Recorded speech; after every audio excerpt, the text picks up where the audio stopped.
Ya. Jadi kalau gini, Anda kalau bekerja, saya, Anda, kita bekerja, kan dapat gaji ya? Gaji. Ya, itu bahasa Arabnya gaji.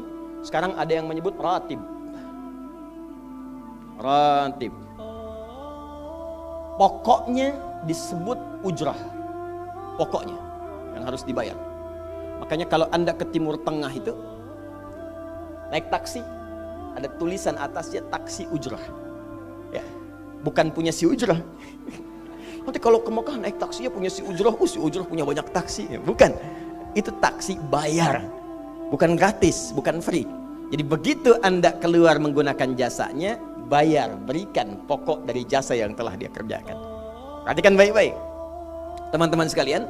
Ketika Anda bekerja dalam urusan dunia, Anda mendapatkan ujrah. Nih bayar 10 dinar, 10.000 rupiah, sekian, sekian, sekian. Ketika Anda kerjakan untuk misi akhirat supaya bekal untuk pulang, bukankah 10 juta ditabung, tabung, bikin rumah kan?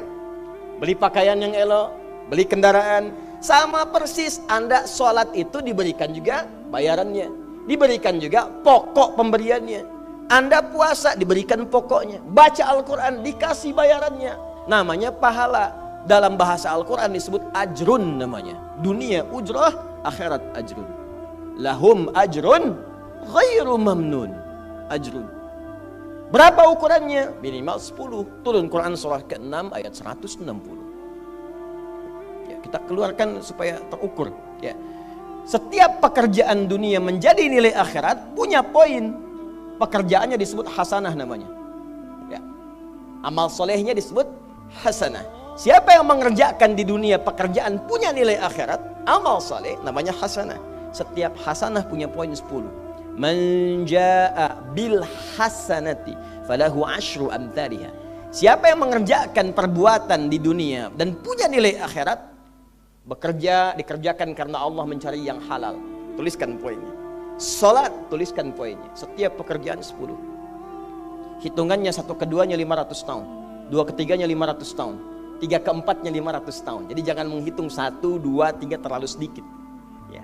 Di hadis Muslim saya sering katakan ke masjid saja dapat 25 poin baru nyampe. Jarak 1 ke 2 500 tahun. Jadi kalau ada yang tidak sholat dalam sehari, 1 kali sholat kehilangan 10 pahala kali 500 tahun. Dia kehilangan pahala 5.000 tahun. Ya, dosanya berapa? Nah, makanya sering kita bermohon begini, ya Allah, jadikan semua perbuatan duniaku punya nilai akhirat supaya ditampakkan di akhirat. Di hasanah dunia ini akan ditampakkan saat dihisab di akhirat. Makanya sering kita katakan, ya Al-Baqarah ayat 201, wa minhum may yaqulu rabbana atina fid dunya. Ya Allah, jadikan semua kegiatan duniaku hasanah. Namaku sudah hasanah ya Allah. Perbuatanku belum tentu. Ya sudah suami namanya Hasan, ya istri Hasanah, anaknya Husna, ya kan? Yang laki-laki Husain, tuh. Semua kumpul, tapi kalau pekerjaannya tidak demikian menjadi amal soleh, nggak terkumpul ini. Ya, dan akhirat pun nampakkan lagi hasanahnya. Maka diteruskan ayatnya, wa fil akhirati hasanah. Makanya saat di akhirat itu ditampakkan, faman ya'mal mithqala dzarratin khairan yarah. Ya, makanya kalau mau mithqal, yang khairan yarah. Jangan yang syarran yarah. Ya, pada yang baik-baik, miskol tahajud, miskol untuk baca Quran, ya, miskol untuk bisa tilawah, miskol untuk mengingatkan puasa sunnah, itu khairan yarah. Ya, mithqal pada yang tidak bagus, tinggalkan, itu syarran yarah. Ini balik sini. Maka dapat kita nilai ini, kembali kepada Allah, kumpulkan semua ini. Tinggal nanti, tergantung Anda mau punya rumah di yang mana daerahnya. Komplek yang elit. Di Indonesia, di sini Jakarta ada Pondok Indah. Ada beberapa tempat-tempat yang lainnya. Elit kalangannya, Menteng, dan seterusnya. Maka di surga pun ada komplek yang elit-elit. Ada Firdaus, ada surga Aden, ada macam-macam. Tinggal Anda cari bekal yang serius, turunkan kemudian ke bumi. Cuman sayang, dari sekian waktu yang Allah berikan disebut dengan ajal, menjadi batasan kita untuk beramal. Setiap kita dibatasi oleh waktu. Seperti Anda pun bekerja dunia, bukankah ada waktunya? Waktu produktif untuk bekerja, setelah itu ada masa pensiunnya. Dalam bahasa Arab, sesuatu yang kita kerjakan dengan batas dan setelah hilang batasnya, selesai aktivitasnya, disebut dengan ajal namanya. Maka Allah membuat ketentuan, kita pun tidak abadi di bumi. Setiap kita punya batas waktu, kalau selesai dinas kita dan pulang kita untuk mempertanggungjawabkan semua yang kita kerjakan di sini. Maka turun Quran surah ke-7 ayat 30 berapa? 4 untuk menggambarkan ini.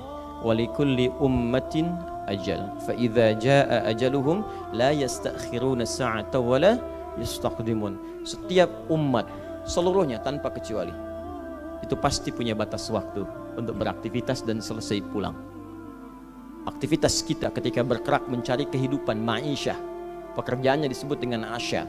Diingatkan kalau harakat fathah turun ke bawah kasrah artinya selesai harakatnya, hilang pekerjaannya. Dari asya menjadi isya. Setiap hari diingatkan kita dengan salat isya. Hei, seaktif-aktifnya Anda, sesibuk-sibuknya akan selesai semua itu dan semua kita akan pulang. Bukankah setelah isya kita terpejam? Itu kan latihan.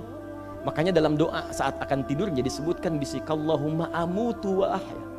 Ada riwayat lain ahya wa amut. Riwayat populernya amutu wa ahya. Mungkin malam ini saya pulang, saya meninggal.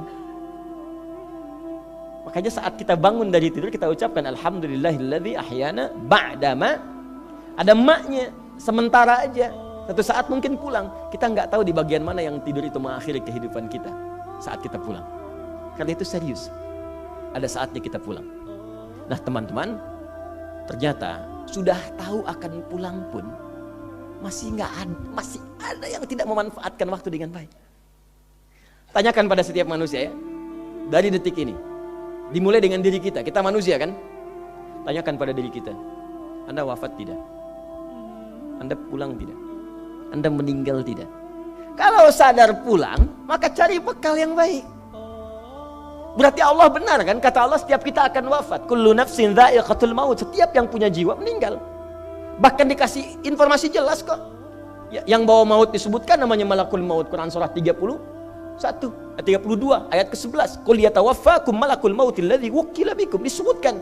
Bayangkan ya, kurang jelas apa lagi? Disebutkan punya waktu namanya ajal, akan wafat disebutkan, yang bawa wafat kematiannya disebutkan malaikatnya. Cara wafatnya disebutkan, Quran surah 89 ayat 27 sampai 30. Ya ayyatuhan nafsul mutmainnah, itu yang tenang, yang dahsyat dipukulin malaikat juga ada. Ya, Quran surah 8 ayat 50 itu ada sambil dipukulin malaikat. Ya. Maaf teman-teman sekalian, ini sudah jelas semuanya. Jadi aneh manusia itu. Sudah tahu akan meninggal, tahu ada kenikmatan, ada siksaan, tahu ada surga, ada neraka, tahu ada kenikmatan kubur, ada siksa kubur. Kenapa masih main-main juga? Kenapa nggak dimanfaatkan? Dan dia tahu ada yang menyolatkan, ada yang disolatkan. Apa nggak sempat terfikir ketika Anda wafat siapa yang menyolatkan? Bukankah yang paling indah yang menyolatkan orang yang selama ini kita rawat? Anak yang pernah dikandung, diberikan ASI, dirawat-rawat. Anda menyiapkan apa gitu? Kita menyiapkan apa? Sayang-sayang investasi keluar banyak ketika wafat gak bisa berlaku apapun. Bahkan ada yang sebelum wafat pun sudah dibuang dari keluarganya. Waliyadzubillah.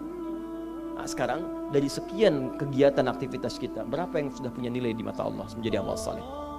Sekarang kita ukur. Ya, sekarang kita ukur. Pelan-pelan sebentar ya. Ini rata-rata usia berapa tahun? Oh baik. 40 tahun ke atas ya. Ya.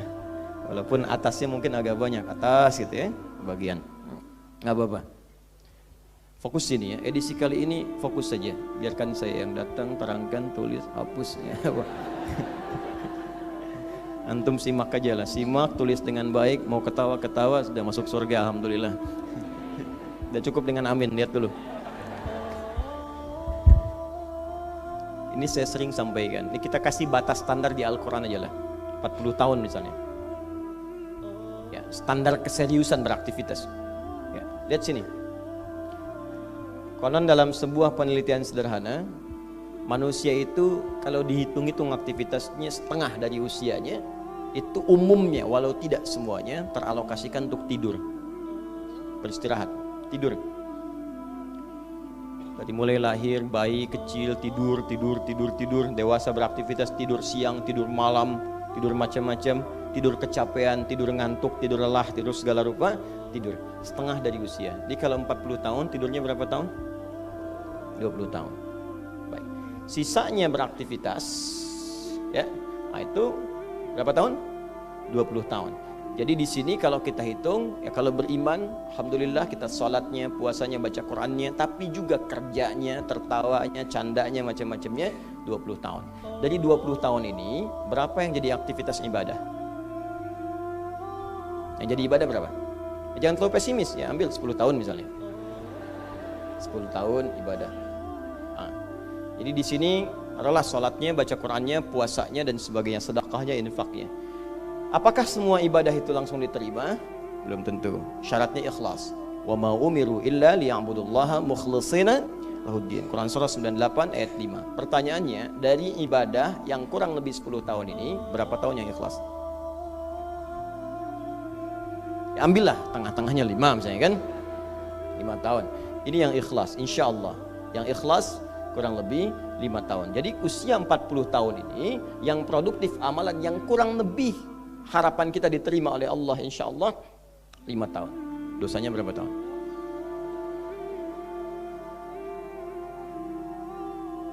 Dan masih bisa tertawa. Dan masih mengharap surga. Masih ingin ke surga Firdaus. Masih ingin mendapatkan segala hal yang istimewa. Sementara kita sadar, gini caranya begini. Coba ucapkan dengan kalimat yang lantang bahwa Anda tak punya dosa. Kalau tak mampu, berarti punya dosa. Ucapkan Anda sudah siap ke surga. Kalau tak mampu, amalnya masih kurang. Jadi kalau sudah merasa amal masih kurang, dosa banyak, terus masih main-main juga. Sudah tahu usia sudah di atas ini, ada yang 50, 60 tahu, waktunya sedikit. Yang kemarin-kemarin banyak yang sia-sia. Jadi kalau yang kemarin-kemarin kurang, masa sisanya masih dikurangi juga?